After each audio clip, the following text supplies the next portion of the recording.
Okay mga Perd, subukan na natin tong new event no, Ricochet Rumble no. So wala nang paligoy-ligoy pa mga Perdi. Atakihin na natin 'yan. Let's go. Okay, ang bida natin dito walang iba kundi si RC Munoz mga Perdi no. So unang lapag natin dito banda sa 6 o'clock tapos direkta agad dito sa Invincible no.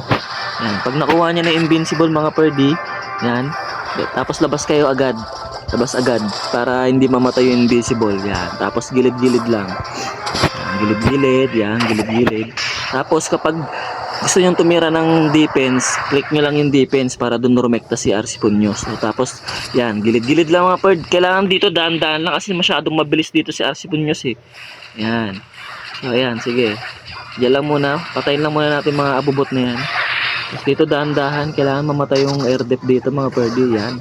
Dahan-dahan lang mga Perd ha. Huwag tayong magmadali. Yan. Magiging invincible naman yung si RC Munoz. Yan. Tapos labas tayo ulit mga Perdi no. So yan. Dahan-dahan lang mga Perd. Dahan-dahan lang.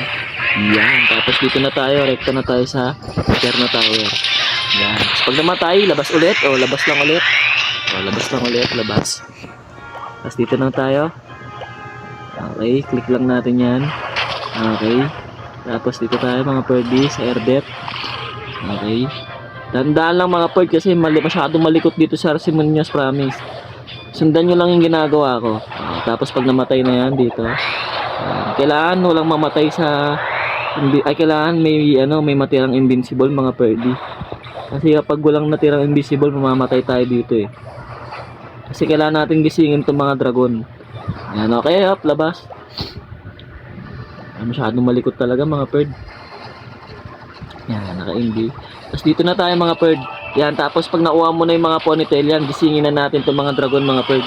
Yan, gisingin na natin yan mga Perd. Gising, yan. Yan, gising, yan. Oh, namatay si RC Munoz pero okay lang yun mga Perdi. Kasi nagising na natin lahat ng mga dragon yan. Yung mga dragon na dyan yung tatapos sa mga defense na yan. Pero actually, kailangan mabuhay din talaga si RC Munoz para madali natin to eh. Kasi baka ma-time fail. Pero tingin ko kaya na yan mga Perdi. So nasundan naman mga Perdi na masyado lang talaga malikot dito si RC Munoz mga Perdi. So ayan, kayang-kaya naman na yan ng mga Dragonites natin. Ano bang pangalan ng dragon na yan? Hindi ko tinignan eh. Hindi ko na tinignan. Pero mukha siyang daga talaga. Okay. Nadali natin mga Perdi.